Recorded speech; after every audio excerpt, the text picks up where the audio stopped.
za utiaji sahihi Tanzania kuwa mwenyeji wa mashindano ya 74 ya Miss World, na hapa niko na katibu mkuu. Shikamoo. Marhaba. Hongera sana kwa kazi mnayofanya. Asante. Hongera sana, leo tuko hapa kwa juhudi zenu nyingi. Kwa kweli tunashukuru Mungu na ni tukio kubwa.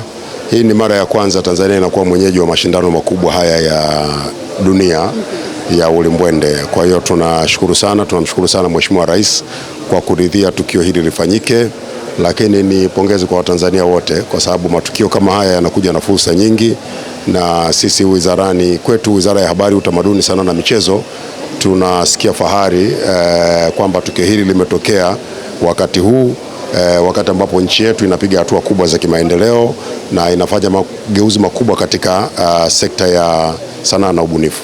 Lakini pia Miss World 2027 tunaihost sisi, lakini pia tumepata bahati ya kuhost AFCON 2027. Haya yote yanafanyika ukiwa na wewe kwenye serikali hii. Kipi cha kuzungumza kwenye hili KM? Kwa kweli namshukuru sana Mwenyezi Mungu, sana. Mshukuru Mwenyezi Mungu, namshukuru sana Mheshimiwa Rais Dr. Samia Suluhu Hassan. Wizara hii imefanya mageuzi makubwa katika kipindi cha miaka mitatu kuliko wakati mwingine wowote tangu nchi hii izaliwe. Na mimi nimekuwa katibu mkuu katika kipindi hiki. I'm so much grateful. Namshukuru sana Mheshimiwa Rais kwa kuniamini, na mimi nimwahidi kwamba sitamwangusha, lakini kwa kweli Watanzania wote tuna kila sababu ya kumshukuru Mheshimiwa Rais kwa sababu watu wengi wanapenda kunisema hata kwenye mitandao kwamba Msigwa kila kitu rais, lakini mipango kama hii sio kwamba haikuwepo, imekuwepo miaka yote, lakini mwenye political will, mwenye utayari wa kisiasa, uamuzi wa kiserikali kuamua, aliyefanya uamuzi wa kwenda kwenye safari hii ni Mheshimiwa Dr. Samia Suluhu Hassan, mtu mwenye degree za heshima 6 kutokana na kazi kubwa anayoifanya. Sasa mtu kama huyo ambaye anatambua umuhimu wa sekta kama hii ambayo imeajiri vijana wengi, imebeba matumaini ya vijana wengi, na leo tuko kwenye mashindano ya warembo, imebeba matumaini ya wasichana wengi, tunaachaje kumshukuru? Kwa hiyo tunamshukuru sana kwa sababu angeweza kuamua fedha zinazotumika katika uwekezaji huu zikaenda kwenye maeneo mengine, zikafanya kazi zingine, na yenyewe ingekuwa sawa tu kwa sababu yote ni mahitaji ya Watanzania. Lakini kuwakumbuka waliopo kwenye sekta ya sanaa na ubunifu ni jambo la kumshukuru Mungu, na niwaambie Watanzania, matukio haya hayaji bure. Serikali inalipa ada. Hapa kwenye Miss World tutalipa ada, kwenye AFCON tumelipa ada, kwenye CHAN tumelipa ada.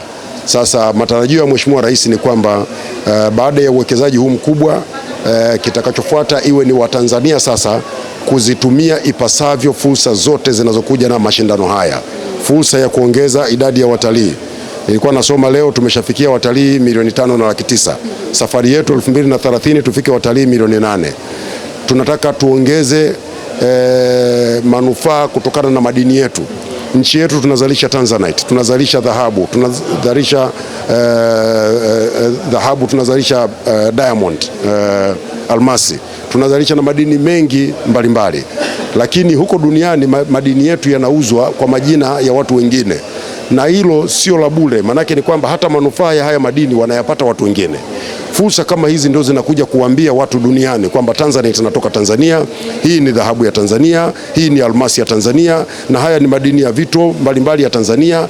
Fursa kama hii ndio tunaiambia dunia kwamba Tanzania ni moja ya nchi yenye madini adimu ya kutengenezea betri, yenye madini adimu yanayotumika kutengenezea vifaa vya ndege, meli na mitambo mingine. Tanzania ndio nchi ambayo sasa inakwenda kujenga uchumi mkubwa wa gesi, ni kwenye fursa kama hizi. Kwa hiyo Mheshimiwa Rais hawekezi kwenye sekta ya sanaa na ubunifu kwa bahati mbaya, kwa sababu anajua yako mafanikio makubwa ambayo nchi itayapata kutokana na kutangazwa na kuiambia dunia kwamba Tanzania ni nchi yenye amani, yenye utulivu, yenye mshikamano, lakini ina rasilimali ambazo tunawakaribisha wawekezaji mbalimbali duniani. Tushirikiane, tuwekeze ili Watanzania wanufaike.